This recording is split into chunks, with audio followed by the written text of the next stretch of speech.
Pemirsa, Perpu Cipta Kerja menuai protes dan kontroversi dari kalangan buruh dan pengusaha. Pemerintah dinilai terburu-buru dalam menetapkan Perpu. Namun pemerintah mengklaim Perpu Cipta Kerja sebagai penyempurna Undang-Undang Cipta Kerja yang dinyatakan inkonstitusional bersyarat oleh Mahkamah Konstitusi. Perubahan formula upah minimum hingga sistem outsourcing dalam peraturan pemerintah pengganti Undang-Undang Perpu Nomor 2 Tahun 2022 tentang Cipta Kerja ditegaskan Menteri Tenaga Kerja Ida Fauziah sebagai penyempurna dari regulasi sebelumnya, yakni Undang-Undang Nomor 11 Tahun 2020 tentang Cipta Kerja. Substansi ketenaga kerjaan yang diatur dalam Perpu Cipta Kerja, yaitu ketentuan alih daya atau outsourcing. Selain itu, penyempurnaan dan penyesuaian penghitungan upah minimum atau UM dihitung dengan mempertimbangkan pertumbuhan ekonomi, inflasi, dan indeks tertentu yang akan diatur dalam peraturan pemerintah. Kemudian gubernur wajib menetapkan upah minimum provinsi dan kabupaten kota apabila hasil penghitungan UMK lebih tinggi daripada UMP. Penegasan lainnya dalam Perpu ini yaitu kewajiban menerapkan struktur dan skala upah oleh pengusaha untuk tenaga kerja yang memiliki masa kerja 1 tahun atau lebih dan penggunaan terminologi disabilitas yang disesuaikan dengan Undang-Undang Nomor 8 Tahun 2016 tentang penyandang disabilitas.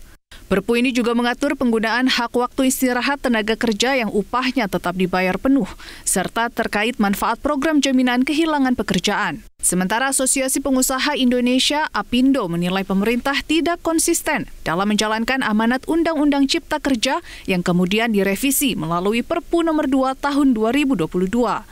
Inkonsistensi itu terutama terkait formula penetapan upah minimum dalam klaster tenaga kerja. Tentunya kita melihatnya inkonsistensi ya, karena kita kan inginnya semua itu kalau memang tujuannya untuk penciptaan lapangan kerja, tentunya apa yang sudah kita sepakati di dalam Undang-Undang Cipta Kerja yang ada itu dan turunannya di PP 36 2021 harusnya itu kita udah selesai, tapi ternyata kan berubah Mas. Jadi yang menjadi pertanyaan adalah inkonsistensi dalam klaster tenaga kerjaan.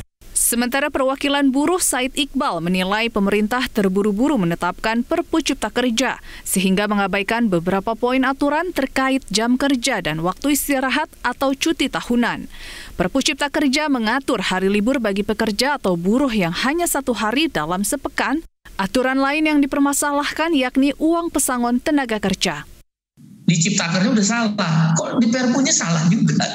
Di situ dibilang hanya 1 ayat saja, libur dalam sepekan 1 hari untuk 6 hari kerja. Padahal di pasal sebelumnya sudah disebut ada 2 model.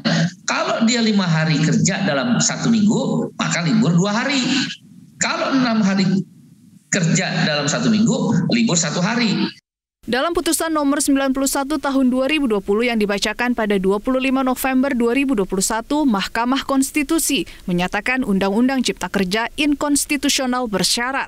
Putusan tersebut mengamanatkan perbaikan dalam waktu 2 tahun sesuai hukum acara yang berlaku. Putusan MK kemudian ditindaklanjuti pemerintah melalui Undang-Undang Nomor 13 Tahun 2022 tentang pembentukan peraturan perundang-undangan dan Perpu Nomor 2 Tahun 2022 tentang Cipta Kerja.